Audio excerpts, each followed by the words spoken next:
जय हिंद दोस्तों, स्वागत है आपका एनजे हिंदी एकेडमी पर। दोस्तों, भाषा विज्ञान वाला टॉपिक हम यूजीसी नेट के लिए और वर्ग 1 के लिए हम पढ़ रहे थे। इसमें हमने अभी तक भाषा जो हमारी लिपि है, लिपि वाला टॉपिक हमने पिछली क्लास में देखा था।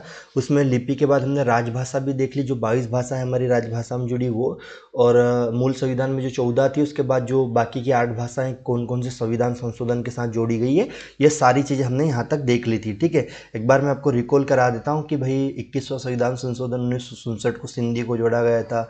71वां संविधान संशोधन 1992 को कोंकणी, मणिपुरी, नेपाली इन 3 को जोड़ा गया। 92वां संविधान संशोधन 2003 को हमारी 4 भाषा जिसे बोडो, डोंगरी, मैथिली और संथाली कहा जाता है, इनको जोड़ा गया। ठीक है, तो यहाँ तक इन भाषाओं को जोड़ा गया। अब हम बात करते हैं आज की जो भाषा के जो भारतीय संविधान में जो अनुच्छेद जुड़े हुए भाषा से संबंधित, उन अनुच्छेदों को हम देखते हैं। भारत भाषा की संवैधानिक स्थितियों को हम आज की क्लास में देखते हैं। ठीक है, तो भाषा की संवैधानिक स्थिति हम आज की क्लास में देखेंगे, प्लस हमारा जो हमारे राष्ट्रपति के द्वारा भाषा से संबंधित कोई अधिनियम बनाए गए, कोई अध्यादेश जारी किए गए, वो हम देखेंगे। ठीक है, एक चीज़ मैं बता दूं, यूजीसी नेट वालों का बहुत फेवरेट टॉपिक है ये यूनिट फर्स्ट से ना। कहीं से क्वेश्चन पूछता है या नहीं पूछता, लेकिन आप रिकॉर्ड उठा के देख लो, हर पेपर में जितने पेपर अभी तक हुए सभी पेपरों में उन्होंने भाषा की संवैधानिक स्थिति में एक अनुच्छेद से क्वेश्चन पूछा ही है। दूसरा, उन्होंने किसी न किसी अध्यादेश या अधिनियम से क्वेश्चन पूछा है भाषा से संबंधित, है ना। तो ये चीज़ें आप लोगों को बहुत अच्छे से करना है मेरे अकॉर्डिंग। ठीक है, चलो, अगर आप लोगों के कुछ लोगों के कमेंट आ रहे थे कि सर ये सारा कंटेंट हमें कहाँ मिलेगा अगर हमें चाहिए तो। ये फ्री ऑफ कॉस्ट आपको टेलीग्राम पे मिल जाएगा। टेलीग्राम की लिंक इसी वीडियो के डिस्क्रिप्शन में आपको मिल जाएगी, जाइए ज्वाइन कीजिए और ये सारा कंटेंट डाउनलोड कीजिए। चलो, संघ की भाषा की बात करते तो इसमें अनुच्छेद 343, क्योंकि 343 से अनुच्छेद 343 से 351 तक हमारे यहाँ पर भाषा संबंधित अधिनियम अनुच्छेद दिए हुए। ठीक है, तो अब हमें देखना है कि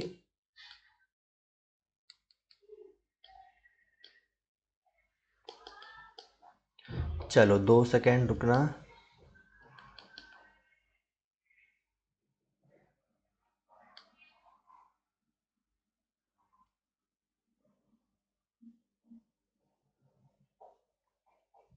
चलो, तो संघ की राजभाषा अनुच्छेद 343 क्या बोलता है, संघ की राजभाषा होगी, है ना। संघ की राजभाषा का मतलब यानी कि जो केंद्र सरकार है उसकी अपनी एक राजभाषा होगी और हमारी एक लिपि होगी और अंकों का भी एक प्रयोजन होगा। तो अनुच्छेद 343 ये बोलता है कि संघ, संघ का मतलब यहाँ पर क्या है, संघ यानी केंद्र सरकार, संघ यानी केंद्र सरकार यानी भारत सरकार, यानी पूरे भारत की जो राजभाषा है वो हिंदी होगी और लिपि जो है वो हमारी देवनागरी होगी, तथा शासकीय कार्यों के लिए जो प्रयोग होने वाले अंक होंगे वो भारतीय अंकों का अंतर्राष्ट्रीय रूप, यानी जैसे 1 2 3 हम लिखते हैं ना, इस प्रकार से 1 2 3 ये अंतर्राष्ट्रीय रूप है, इसका प्रयोग हम करेंगे। तो हमारा अनुच्छेद 343 एक बोलता है, याद रखना, अगर क्वेश्चन थोड़ा डीप आया और उसने ये पूछ लिया कि अनुच्छेद 343 एक में क्या लिखा है, तो अनुच्छेद 343 एक में लिखा है संघ यानी केंद्र सरकार की राजभाषा हिंदी होगी। यानी केंद्र सरकार की राजभाषा का मतलब है कि भारत सरकार जितने पत्र आदि से व्यवहार करेगी वो हिंदी में करेगी, है ना।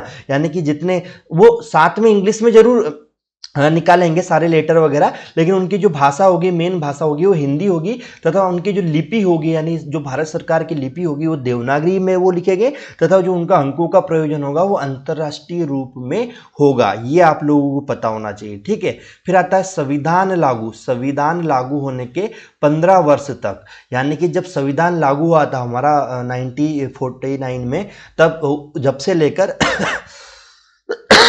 यानी कि 1965 तक, मोटा मोटा कहाँ तक, 1965 तक अंग्रेजी भाषा का प्रयोग सभी सरकारी कामों में होता रहेगा जैसा पहले होता था। यानी कि जब संविधान हमारा लागू हुआ था उस समय ये बोला था कि देखो संघ की राजभाषा तो हिंदी है, हम ये मानते, लेकिन अभी 15 वर्ष तक जो सरकारी कामकाज है वो सब अंग्रेजी में होते रहेंगे। 1965 तक ये उस समय कहा था। तो 1965 में फिर डिसाइड किया गया कि इसी काम को हम आगे कंटिन्यू कर दें ना। फिर आता तीसरा कि 15 वर्ष के बाद संसद कानून बनाकर अंग्रेजी का प्रयोग जारी रख सकती है। इसी के तहत राजभाषा अधिनियम 1963 बनाया गया, जिससे हिंदी के साथ अंग्रेजी का प्रयोग भी जारी रहा। देखो फिर क्या हुआ कि भारत सरकार ने 1963 में एक राजभाषा अधिनियम बनाया और उन्होंने कहा कि हमारी राजभाषा हिंदी है, लेकिन हम दूसरी राजभाषा के रूप में यानी साथ में अंग्रेजी का प्रयोग भी करेंगे। तो आपने देखा होगा कि भारत सरकार का जो भी ऑफिशियल लेटर जारी होता है वो दोनों भाषा में होता है, हिंदी और अंग्रेजी में। या कोई सा भी नोटिफिकेशन हम भारत सरकार का देखते हैं तो हमें दोनों भाषाओं में आता है ना, कि हिंदी और अंग्रेजी दोनों में वो प्रकाशित करते हैं उन चीजों को। ठीक है, तो ये हमारा 343(3) में बाकायदा संविधान में लिखा हुआ है कि 15 वर्ष तक संसद 15 वर्ष के बाद संसद कानून बनाकर अंग्रेजी का प्रयोग जारी रख सकती है। और फिर इतने क्या हुआ कि 1963 में राजभाषा अधिनियम बना और हिंदी को राजभाषा बनाया गया और साथ में अंग्रेजी का प्रयोग भी चालू रहा।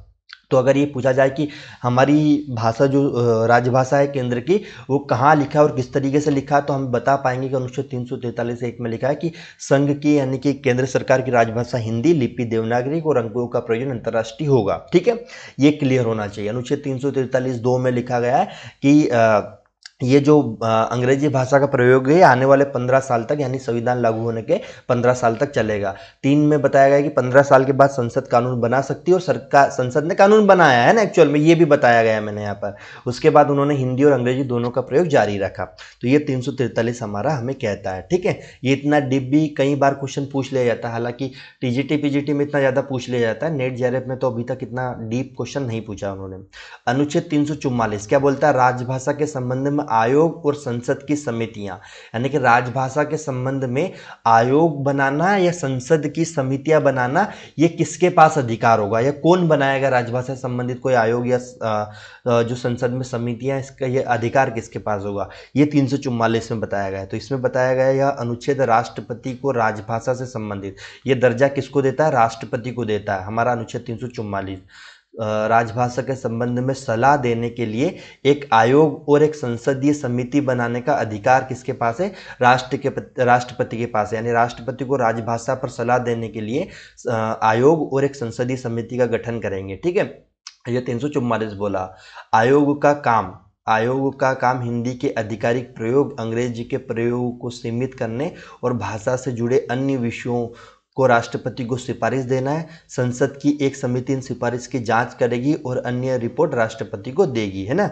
और अपनी रिपोर्ट क्या करेगी? राष्ट्रपति को देगी। यानी 344 ये कहता है कि भाई भाषा को लेकर एक आयोग और एक संसद की समिति राष्ट्रपति बनाएंगे, जो कि राष्ट्रपति को सारी चीज़ें वो बताएंगे कि भाई कौन सी भाषा होनी चाहिए, कौन सा राजभाषा जुड़नी चाहिए, नहीं जुड़नी चाहिए, क्या होना चाहिए, क्या नहीं होना चाहिए भाषा संबंधित, ये सब वो लोग राष्ट्रपति को अवगत कराएंगे। फिर हमारा आता है देखो, ये अगर हम इसको देखें अनुच्छेद 343-44 को अध्याय 1 में रखा गया है। इसमें अनुच्छेद 345 में बात करते हैं तो ये हमारा प्रादेशिक भाषाओं में रखा गया, यानी प्रदेश की क्या भाषाएं होगी, है ना। चलो ये प्रादेशिक भाषा, और इस तरीके से आप ना भी याद रखो तो डायरेक्ट याद रख लेना। 345 में बताया गया राज्य की राजभाषा या राजभाषाएं क्या हो सकती है ना। राज्य की राजभाषा या राजभाषाएं क्या हो सकती है? राजभाषाएं का मतलब होता है कि एक से अधिक राजभाषा हो सकती है। तो 345 बोलता है किसी भी राज्य का विधानमंडल उस राज्य में इस्तेमाल होने वाली किसी एक या अधिक भाषाओं को हिंदी को अपनी आधिकारिक भाषा के रूप में चुन सकता है। जब तक कोई राज्य ऐसा नहीं करेगा तब तक वहाँ अंग्रेजी का प्रयोग जारी रहेगा। ये बताया गया है कि 345 में ये कहा गया कि राज्यों को ये शक्ति दी गई है या राज्यों के पास ये अधिकार है कि वो विधानमंडल के द्वारा यानी विधानमंडल से प्रस्ताव पास करवा के उस राज्य में इस्तेमाल होने वाली एक भाषा या उस राज्य में इस्तेमाल होने वाली दोनों भाषाओं को राजभाषा या फिर हिंदी को या फिर केंद्र की जो भाषा राजभाषा हिंदी उसको अपनी आधिकारिक भाषा के रूप में चुन सकता है। अगर वो ऐसा नहीं करता है तो फिर उस राज्य की स्वतः ही भाषा क्या मान ली जाएगी? अंग्रेजी भाषा को मान लिया जाएगा। ठीक है, ये 345 बोलता है। 346 बोलता है मेरे भाइयों कि एक राज्य और दूसरे राज्य के बीच, संघ या राज्य के बीच संचार की भाषा क्या होगी। इसका मतलब क्या हुआ? 346 से कहता है, सपोज एक बात समझना कि यार अभी अगर मैं कहूं कि हमारा मध्य प्रदेश और मेघालय के बीच अभी कुछ जैसे मध्य प्रदेश के एक इंदौर का एक केस हुआ था जो मेघालय में मर्डर हुआ था। अब दिक्कत ये हुई कि मध्य प्रदेश सरकार को मेघालय सरकार से कम्युनिकेशन करना है। अब दिक्कत ये है कि कम्युनिकेशन किस भाषा में करें।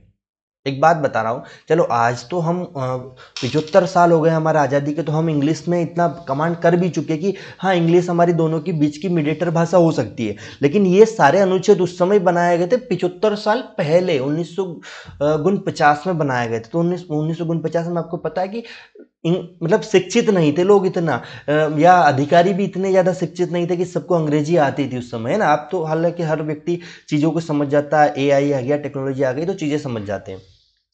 तो भाई पत्रवादी के बीच की भाषा क्या होगी कि यार देखो, मध्य प्रदेश की राजभाषा क्या हिंदी है, मेघालय की राजभाषा अंग्रेजी है। अब वो लोग क्या कर सकते हैं, मेघालय और मध्य प्रदेश के बीच में कम्युनिकेशन मान लो अगर डिस्ट्रीब्यूट होता है, तो फिर उन्होंने क्या कहा कि एक या एक से अधिक, एक या दूसरे राज्य के बीच अगर विवाद होता है या कोई इस तरीके के पत्रवादी की व्यवहार होगी, तो वो संघ की राजभाषा में अपने पत्र आदि का व्यवहार करेंगे, यानी जो संघ की राजभाषा हिंदी है उसमें अपना जो कम्युनिकेशन है वो कर सकते हैं, है ना। ये चीज़ें हमारा 346 हमें अधिकार देता है। या फिर हमारे पास एक अधिकार है कि जैसे मैं सपोज करो कर्नाटक गया हूँ और कर्नाटक में मेरे हाथ से कोई ऐसा गलत काम हो गया या फिर मेरा कोई सामान चोरी हो गया। अब मैं रिपोर्ट एफआईआर दर्ज कराने गया और मैं एफआईआर दर्ज करते समय मैं हिंदी बोल रहा हूँ, उनको हिंदी समझ में नहीं आ रही है, उनको कन्नड़ समझ में आ रही है, वो लोग बोल रहे हैं कि कन्नड़ बोलो तभी हम एफआईआर लिखेंगे। तो ये ऐसा नहीं बोल सकते। क्यों नहीं बोल सकते? क्योंकि 346 हमें ये अधिकार देता है कि भाई तुम जो केंद्र सरकार की जो राजभाषा है उसमें भी तो हमारी एफआईआर लिखना पड़ेगा, क्योंकि केंद्र की राजभाषा क्या है, हिंदी है। तो बकायदा वहां पर हमें हिंदी में ही हम बोलेंगे और हिंदी में ही एफआईआर लिखेंगे वो लोग। ठीक है, तो ये चीजें हमें हमारा अधिकार देता है 346। तो एक राज्य और दूसरे राज्य के बीच, संघ और राज्य के बीच की संचार की भाषा क्या होगी, ये हमें 346 बताता है। चलो इसको डीप में पढ़ लेते थोड़ा। केंद्र और राज्यों के बीच, केंद्र या राज्य के बीच या विभिन्न राज्यों के बीच आपसी संवाद के लिए संघ की राजभाषा हिंदी या अंग्रेजी का प्रयोग किया जाएगा। ठीक है, यदि दो या दो से अधिक राज्य आपसी सहमति से यह तय करते हैं कि उनके बीच संवाद हिंदी में होगा तो वो ऐसा भी कर सकते हैं। ठीक है, तो ये हमें याद रखना है कि या तो संघ की राजभाषा हिंदी या अंग्रेजी का प्रयोग करो, या फिर वो आपसी संवाद के बीच में तय करते हैं कि भाई हम इस भाषा का प्रयोग कर ले, तो ऐसा हो सकता है। लेकिन अगर दोनों के बीच में मतभेद हो रहा है तो फिर कोई राज्य ऐसा नहीं कह सकता कि नहीं हम ये नहीं करेंगे, हम हिंदी नहीं करेंगे। जो मराठी वाले बोल रहे हैं ना, अभी भाषा का यही डिस्ट्रीब्यूट हो रहा है, मराठी वाले कह रहे हैं मराठी बोलना पड़ेगा। अरे क्यों बोलना पड़ेगा भाई, केंद्र की राजभाषा क्या है, हिंदी है। जाओ भारत सरकार के पास चेंज करा दो राजभाषा, हम मराठी बोलने लग जाएंगे तुम्हारे यहाँ आएंगे तो। अरे भाई, जब भारत सरकार, भारत क्या है या नागरिकता क्या है, नागरिकता हमारे पास देश की नागरिकता है ना, अलग अलग राज्यों की कोई नागरिकता नहीं है। जब राज्यों की नागरिकता नहीं है, हमारे पास केंद्र सरकार की नागरिकता है, तो केंद्र सरकार की राजभाषा क्या है, हिंदी। हिंदी में हम बात कर सकते हैं, क्या ही दिक्कत है भाई, है ना। तो कोई मराठी हमसे आके उलझे, हम बताएं उसको। हाँ, कुछ लफंगे हो सकते हैं कि वो अपनी वही वाली गुंडागर्दी वाली बात हो सकती है, लेकिन तर्क के आधार पर या कानून के आधार पर हम उनको जवाब देते भाई कि हमारे पास नागरिकता किसकी है, मध्य प्रदेश की थोड़ी ना है हमारे पास नागरिकता। हमारे पास नागरिकता क्या है, हमारे यहाँ दोहरी नागरिकता नहीं होती, एकल नागरिकता होती है, और केंद्र की नागरिकता हमारे पास है। तो कोई मराठी हमें ये नहीं कह सकता कि भाई तुम्हें यहाँ मराठी बोलना पड़ेगा। क्यों बोलना पड़ेगा भाई, हम भारत के नागरिक हैं और भारत में ही बोल रहे हैं। हमें थोड़ी ना फर्क पड़ता है कि ये महाराष्ट्र का क्षेत्र है या मध्य प्रदेश का है या कर्नाटक का है या तमिलनाडु का है।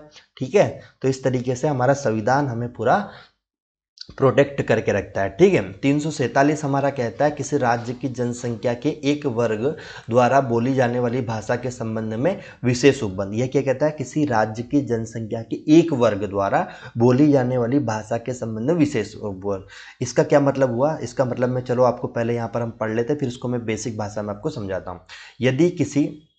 यदि किसी राज्य में एक बड़ी जनसंख्या किसी भाषा को बोलती है और वो चाहती है कि उनकी भाषा को भी राज्य में मान्यता मिले, तो राष्ट्रपति उस राज्य को यह दर्जा दे सकते हैं कि उस भाषा को भी राज्य में आधिकारिक मान्यता दी जाए। देखो, आप लोगों ने राजस्थान में राजस्थानी हिंदी का बहुत विवाद सुना होगा। राजस्थान वाले ये विवाद करते भी, क्योंकि राजस्थानी हिंदी को कभी इन लोगों ने राजभाषा नहीं बनाया, नहीं हमारी सरकारों ने सॉरी, राजभाषा नहीं बनाया। तो अगर कोई राज्य की एक बहुत बड़े तबके की जनसंख्या ये आवाज उठा रही है या आह्वान कर रही है कि हमारी भाषा को भी अपना राज्य कम से कम राजभाषा का दर्जा दे, तो वो दे सकता है ना। ये चीजें हो सकता है, उस राज्य की राजभाषा दूसरी राजभाषा वो बना सकते हैं ना। जैसे राजस्थान की राजभाषा हिंदी है, अगर वो चाहे तो राजस्थान की जो राजस्थानी हिंदी है वो थोड़ी सी अलग है। हिंदी और राजस्थानी हिंदी में अंतर है। राजस्थानी हिंदी में फिर वही मारवाड़ी, मालवी, मेवाती ये सारी चीजें आ जाती है ना। तो इसमें अगर वो चाहता है कि हम इस लैंग्वेज को भी हमारी राजभाषा के रूप में प्रयोग करें तो वो कर सकता है, कोई डाउट नहीं है इस चीज में, है ना। तो ये भी हो सकता है, लेकिन ये किसके द्वारा हो सकता है? पहले उस राज्य की जनसंख्या की मांग हो, दूसरा राष्ट्रपति की मंजूरी हो, तब जाकर वो राज्य फिर इस चीज पर आधिकारिक मान्यता दे सकता है। ये 347 बोलता है, ठीक है। 348 क्या बोलता है भाई? 348 एक ही चीज बोलता है। 348 बोलता है कि जो हमारे सुप्रीम कोर्ट यानी कि सर्वोच्च न्यायालय और जो हमारे उच्च न्यायालय यानी कि हाई कोर्ट की भाषा होगी वो क्या होगी? अंग्रेजी होगी। क्या होगी? अंग्रेजी होगी। क्योंकि आज भी हमारे देश में चाहे भारत सरकार की राजभाषा हिंदी जरूर हो, लेकिन हमारे जो देश में अनुच्छेद 348 ये लिख के चले गए हैं कि भाई उच्चतम और उच्च न्यायालय की जो राजभाषा है वो अंग्रेजी ही होगी, ठीक है। तो इसलिए आपने देखा होगा कि सुप्रीम कोर्ट और हाई कोर्ट के जितने भी जजमेंट आते हैं वो सब अंग्रेजी में आते हैं, या उनके लॉयर्स को आपने देखा होगा ये सारे लोग अंग्रेजी में ही वार्तालाप करते हैं ना। जब तक संसद कानून बनाकर कोई और व्यवस्था ना करे तब तक सुप्रीम कोर्ट और हाई कोर्ट की कार्रवाई केवल अंग्रेजी भाषा में होगी। अच्छा, अगर मोदी सरकार ये चाहे तो ये चेंज भी कर सकती है कि संसद ये कानून बना दे कि अब सुप्रीम कोर्ट और हाई कोर्ट के जो जजमेंट है वो हिंदी और अंग्रेजी दोनों में हो सकते हैं। ये कर सकती है, या केवल हिंदी में होंगे, ये जजमेंट वो कर सकती है, नो डाउट। और वो ये भी कर सकती है कि अलग अलग, जैसे कर्नाटक राज्य में कर्नाटक हाई कोर्ट है तो वो वहाँ की अपनी लोकल लैंग्वेज में भी अपना जजमेंट निकाल सकते हैं ना। वहाँ का जजमेंट वहाँ अपनी लोकल लैंग्वेज में भी निकाल सकते हैं, वो ये भी कर सकते हैं, ठीक है। लेकिन ये सरकारें करती नहीं है, ये एक अलग बात है। हालांकि अब करना चाहिए, क्योंकि जिस देश में सबसे ज़्यादा लगभग 50, 60, 70% लोग हिंदी समझते हैं, हिंदी बोलते हैं, तो वहाँ कम से कम एक उत्तर भारत के तरफ तो ये क्षेत्र में जितनी भी प्रदेश आते हैं उनके लिए हिंदी यहाँ के हाई कोर्ट के लिए, सुप्रीम कोर्ट के लिए होना चाहिए। बाकी दक्षिण के क्षेत्रों में जो दक्षिण के राज्य हैं वहाँ पर अलग अलग तमिल, तेलुगु उनके लिए अपनी यहाँ की लोकल लैंग्वेज को हाई कोर्ट में कर देना चाहिए। सुप्रीम कोर्ट की एकमात्र लैंग्वेज हिंदी और अंग्रेजी दोनों में कर देना चाहिए वहाँ के जजमेंट या उनकी भाषा को, ठीक है। संसद और राज्य विधानमंडल में प्रस्तुत सभी विधेयक, अधिनियम और सभी आदेश नियमों का अधिकार भी अंग्रेजी में ही होगा। हाँ, किसी राज्य का राज्यपाल राष्ट्रपति की पूर्व अनुमति से उस राज्य के उच्च न्यायालय की कार्रवाई में हिंदी या उस राज्य की किसी अन्य राजभाषा के प्रयोग की अनुमति दे सकता है, लेकिन न्यायालय के निर्णय, डिग्री या आदेश अंग्रेजी में ही होंगे, है ना। यानी कार्रवाई का मतलब होता है कि वकील और जज के बीच में, या जो जिस व्यक्ति के ऊपर केस हुआ वो व्यक्ति या आपस में उस राज्य की लोकल लैंग्वेज में वार्तालाप कर सकते हैं। लेकिन जो एंड द एंड जज का जजमेंट आएगा कि भाई इस केस का एंड द एंड क्या निष्कर्ष निकला, वो अंग्रेजी में ही होगा, है ना। तो ये 348 बोलता है। फिर आता है 349। 349 बोलता है भाषा से संबंधित कुछ कानून बनाने के लिए विशेष प्रक्रिया, है ना। कुछ विशेष प्रक्रिया, क्या है विशेष प्रक्रिया? देखते हैं। संविधान लागू होने के 15 वर्ष के दौरान अनुच्छेद 348 में उल्लेखित भाषा, न्यायालय आदि की भाषा से संबंधित कोई भी विधेयक राष्ट्रपति की पूर्व मंजूरी के संसद में पेश नहीं किया जा सकता। 349 ये बोलता है कि भाई भाषा से संबंधित कोई भी अधिनियम हो, कोई भी अधिनियम भारत सरकार बिना राष्ट्रपति की मंजूरी के संसद में पेश नहीं कर सकती। इसको पहले राष्ट्रपति की मंजूरी मिलना चाहिए, उसी के बाद आप वहाँ पर पेश कर सकते हो, ठीक है। फिर आता है अनुच्छेद 350। 350 क्या बोलता है? शिकायतों के निवारण के लिए अभ्यावेदन में प्रयोग की जाने वाली भाषा क्या होगी? चलो इसको भी समझ लेते हैं। प्रत्येक व्यक्ति को संघ और राज्य के किसी भी अधिकारी को अपने शिकायत दूर करने के लिए कोई भी आवेदन देने का अधिकार है, और वह आवेदन संघ या राज्य में इस्तेमाल होने वाली किसी भी भाषा में दे सकता है। वही वाली चीज़ें मैंने जो बताई थी कि भाई अगर मैं कर्नाटक गया हूँ और मुझे रिपोर्ट लिखानी है तो कोई अधिकारी मुझे मना नहीं कर सकता है। 350 बोलता है। 350 में क्या बोलता है? प्राथमिक स्तर पर मातृभाषा में शिक्षा की सुविधा। 350 से बहुत बार पूछा गया, याद रखना है इसको, है ना, कि भाई ये बोला गया कि 0 से 6 साल तक जो प्राथमिक स्तर पर यानी मातृभाषा में आप उनको शिक्षा दो, है ना, कम से कम 0 से 6 साल या मतलब 6 साल या मतलब इस तरीके से उन्होंने एज लिमिट तो नहीं लिखा, लेकिन उन्होंने कहा कि भाषाई अल्पसंख्यक समुदाय में बच्चों को उनकी मातृभाषा में प्राथमिक शिक्षा देने के लिए पर्याप्त सुविधा प्रदान की गई है। 350A बोलता है ना, ये हमें अधिकार देता है। 350B क्या बोलता है, भाषाई अल्पसंख्यक वर्गों के लिए विशेष अधिकार। देखो, भाषाई अल्पसंख्यक यानी कि जो भाषा के रूप में अल्पसंख्यक यानी कि जो भाषा अल्पसंख्यक के रूप में, उस पर भी राष्ट्रपति ने एक विशेष अधिकार दिए। जैसे राष्ट्रपति द्वारा भाषाई अल्पसंख्यक के लिए एक विशेष अधिकारी नियुक्ति किया जाएगा, इसका काम भाषाई अल्पसंख्यक के संवैधानिक संरक्षण से संबंधित मामलों की जांच करना और राष्ट्रपति को रिपोर्ट देना होगा। ठीक है, ये चीज उन्होंने 350B में बोला गया। 351 में क्या बोला गया, हिंदी भाषा के विकास के लिए निर्देश, यानी कि यह अनुच्छेद केंद्र सरकार के हिंदी भाषा के प्रचार प्रसार को बढ़ाने, उसका विकास करने और उसे भारत की समसामयिक संस्कृति की अभिव्यक्ति का माध्यम बनाने का निर्देश देता है। इसका उद्देश्य हिंदी की समृद्ध बनाना, मुख्य रूप से संस्कृत से और अन्य भारतीय भाषाओं के शब्द को लेकर। यानी कि 351 हमारी भारत सरकार को यह आदेश देता है, निर्देश करता है कि भाई तुम्हें हिंदी के प्रयोगों को बढ़ाना है, प्रचार प्रसार को बढ़ाना है और इसका विकास करना है तुम्हें हिंदी का। ये 351 बोलता है ना। वो चाहते हैं कि भारत के हर कोने कोने तक हिंदी को पहुंचाओ और इसमें यहाँ तक लोगों को समझ में आए हिंदी, है ना। ये हमारा 351 कहता है। तो ये हमारी संवैधानिक स्थिति खत्म होती है। अब हम राजभाषा आयोग और समितियाँ देख लेते, कब बनी, कैसे बनी, किस तरीके से बनी, कितने वर्षों के लिए बनी, ये सारी चीज़ें देख लेते हैं। तो सबसे पहले राजभाषा आयोग बनाया गया था। सबसे पहले राजभाषा आयोग 1955 में बनाया गया था। ये कई बार पूछा गया है ना। प्रथम राजभाषा आयोग 1955 में, द्वितीय राजभाषा आयोग 1960 में, इस तरीके से हमारा आता है। तो ये प्रथम राजभाषा आयोग भी से कह सकते हो या राजभाषा आयोग भी से कह सकते हो ना। जैसे यहाँ लिखा है, प्रथम राजभाषा आयोग का गठन किया गया 1955 में। संविधान लागू होने के 5 वर्ष के पश्चात 1955 में प्रथम राजभाषा आयोग का गठन किया गया। इस आयोग में 21 सदस्य थे। ये भी याद रखना, आयोग में कितने सदस्य थे ये संख्या पूछी जाती है। इस आयोग के अध्यक्ष जो थे वो बीजी खेर थे।